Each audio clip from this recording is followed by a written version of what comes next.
Assalamualaikum warahmatullahi wabarakatuh. Salam sejahtera untuk kita semua.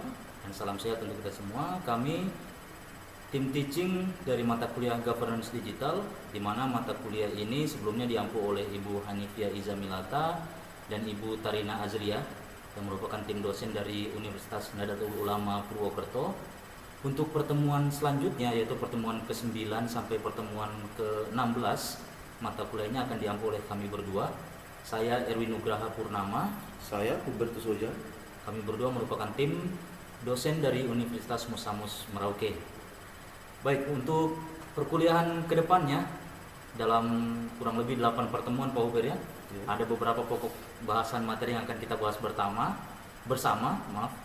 di mana pada pertemuan ke-9 atau pertemuan pertama bersama kami akan membahas materi tentang apa Pak Huber? Baik, untuk pertemuan ke-9 nanti kita akan bahas tentang elemen-elemen dari e-government. Di dalamnya itu yang kita bahas tentang sumber daya manusia, sumber daya keuangan, infrastruktur, kelembagaan, kepemimpinan, dan budaya.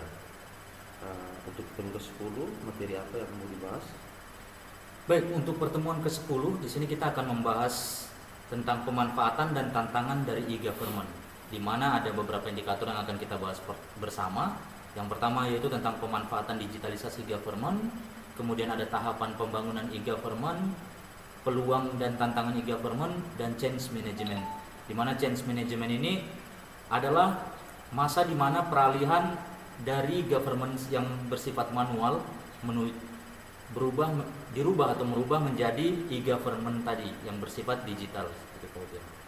Baik, untuk pertemuan ke-11 nanti yang kita bahas tentang jenis-jenis e-government, diantaranya government to citizen, government to business, government to government, dan terakhir to government to employer. Ya, untuk pertemuan selanjutnya itu pertemuan ke-12.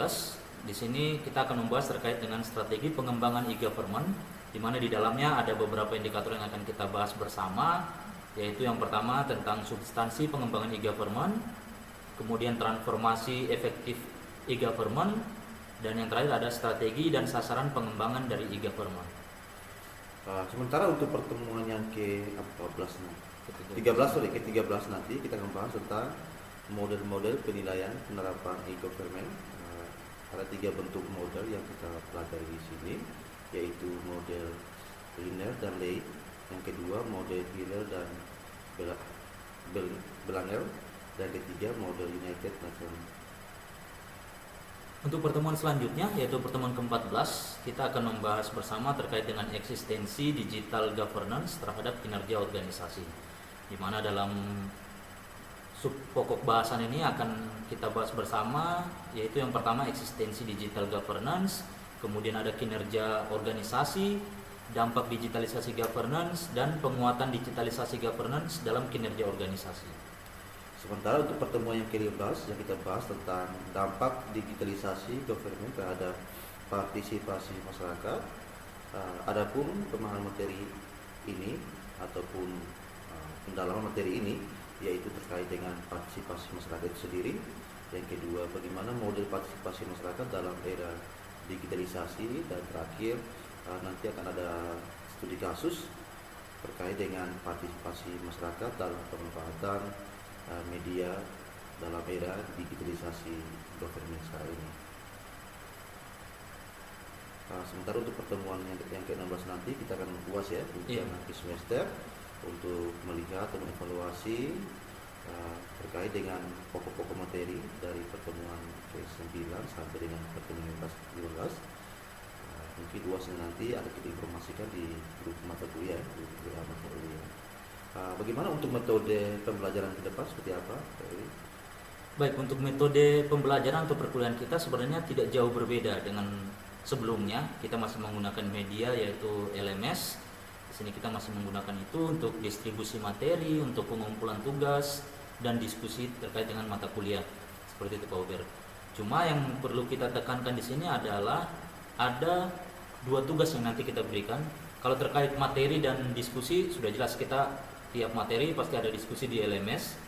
Cuma nanti kita akan berikan dua buah tugas dengan 2 bentuk yang berbeda. Yang pertama itu kita memberikan berupa studi kasus Pak Uber, Jadi kita berikan studi kasus kepada mahasiswa, kemudian mahasiswa menganalisis kasus tersebut, kemudian dituangkan dalam paper.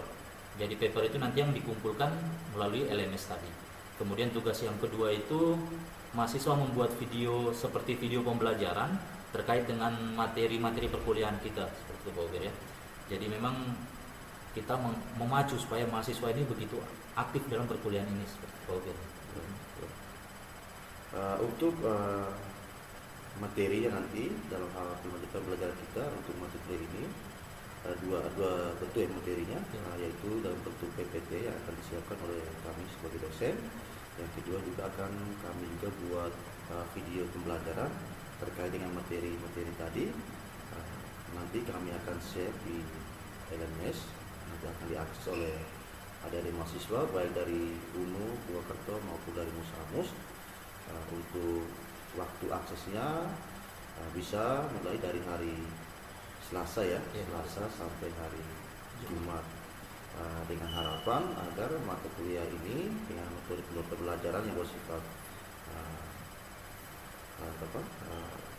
interaktif ini diharapkan agar mahasiswa lebih proaktif, lebih komunikatif, karena kita bersama bahwa pembelajaran itu bukan bersumber dari dosen semata, tapi mahasiswa juga lebih aktif untuk dalam aktivitas pembelajaran, di mana dosen itu hanya sumber pembelajaran itu referensinya 30% yang harus diberikan, selebihnya itu mahasiswa, 70% dari mahasiswa mencoba mencari tahu.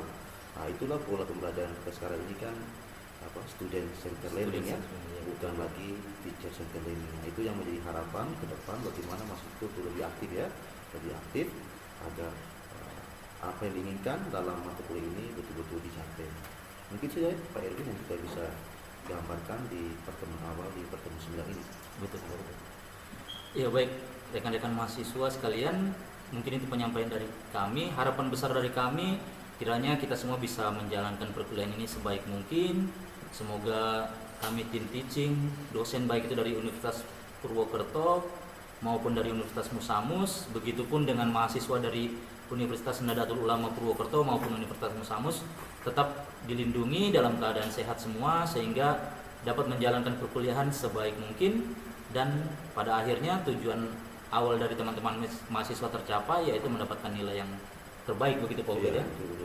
Baik, demikian penyampaian dari kami. Akhir kata, wassalamualaikum warahmatullahi wabarakatuh. Salam sejahtera untuk kita semua dan salam sehat untuk kita semua. Terima kasih. Terima kasih.